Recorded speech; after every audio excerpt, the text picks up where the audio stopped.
Hello everyone and welcome back to the Great Book of Grudges. My name is Nathan and we're in the last video for the What's Missing series for Omens of Destruction. This time focusing around the Greenskins. The Greenskins have had a decent amount of attention during the lifespan of the Total War Warhammer series. A pretty good rework, 3 DLCs so far counting this one, and yeah, they're pretty much feature complete. A lot of good characters to play around with, and a lot of units to just be as destructive as possible. There's a bit more content, but I very much doubt that we're going to see another DLC for the Greenskins.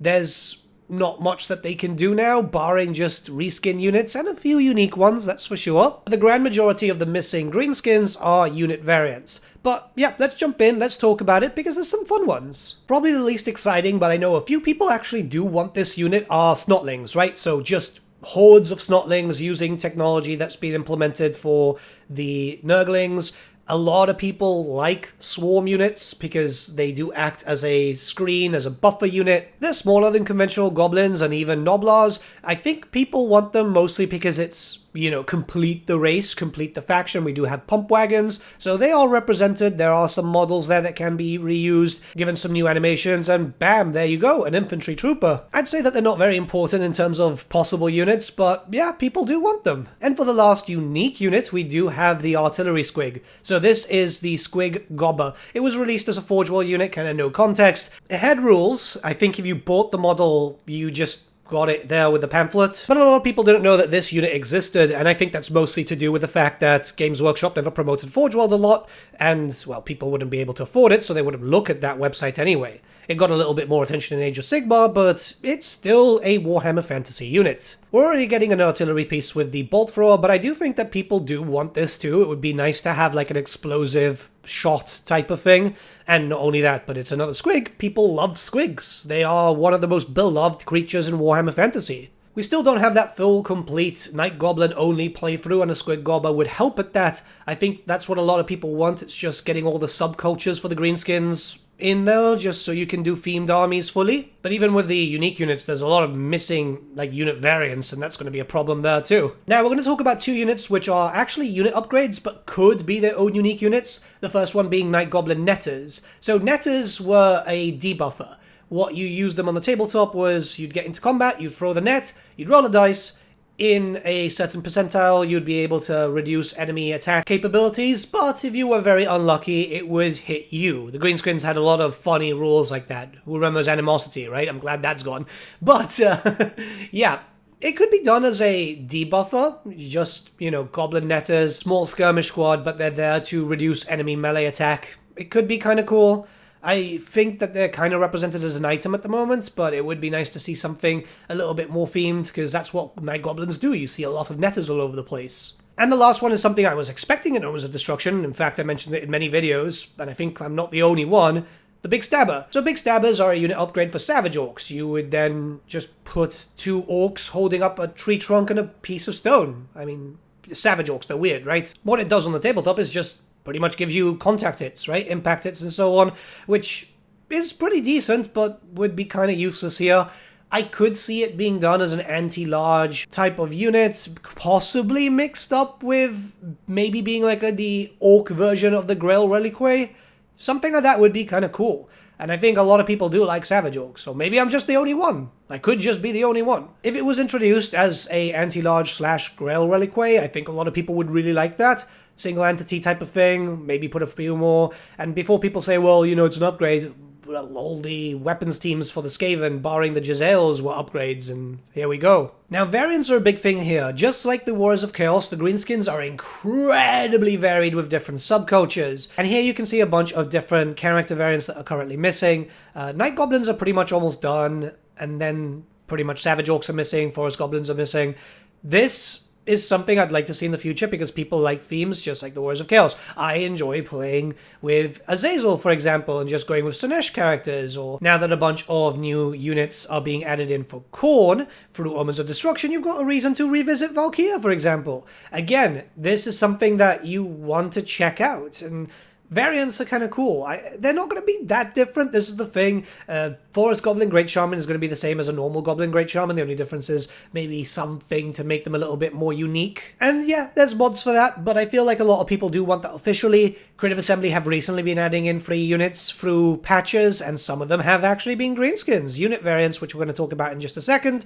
I feel like this could kind of help the Greenskins be a bit more larger than life as they were in the tabletop. If you would go to a Warhammer Fantasy tournament and you had a bunch of people playing Greenskins, which in most cases you wouldn't because animosity was an awful rule, you would generally see so many different themed armies. Night Goblin memes, sometimes focusing around Forest Goblins.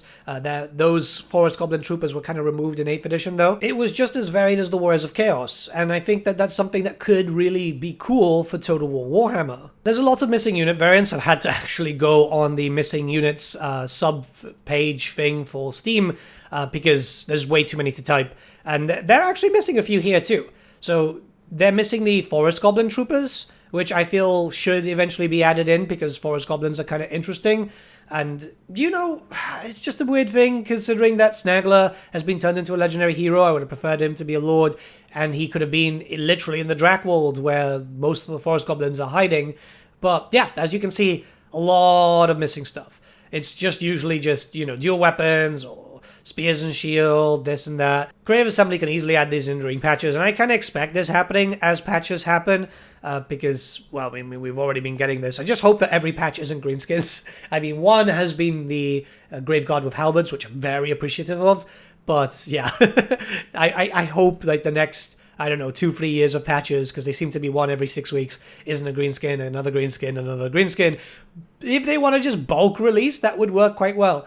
The hero thing, I don't know if that could even happen, because they said no lords and heroes for free patches, which is a massive shame. Maybe they start doing character packs where they introduce a bunch of playable legendary lords and heroes for the Greenskins, and then go, hey, you know, here's a bunch of generics too.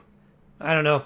It's a bit of a weird one. But I know some people would like to see the silly amount that you could get with all the different Greenskins there. Again, mods do quite well. Decomposed does a really good one there. But I know a lot of people would like it officially because a lot of people don't use mods. A good portion of the player base uses mods, but not everyone. In terms of missing characters, I can only really just see Gatilla the Hunter being added in, mostly because we've got one of pretty much every subculture at this point.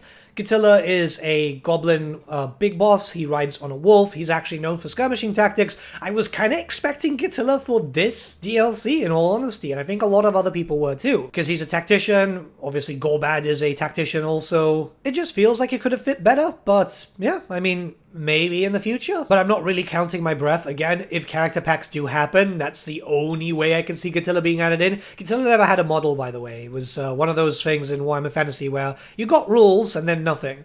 There's other characters. There's loads of other characters, right? The Greenskins had a lot through different expansions, additions. Gorfang Rockgut is one that a lot of people like. There is, well, Git Guzzler, Igorgia, just so many. If we see another legendary lord, though, it needs to be some sort of Forest Goblin. Again, getting all the cultures out of the way, but I just don't see one happening, because Snaggler was the best opportunity, I guess. There is one that was introduced during the End Times, and now the End Time stuff is doable, so maybe, I think his name was, like, Nickit or something like that. But yeah, the Greenskins are functionally done as they are.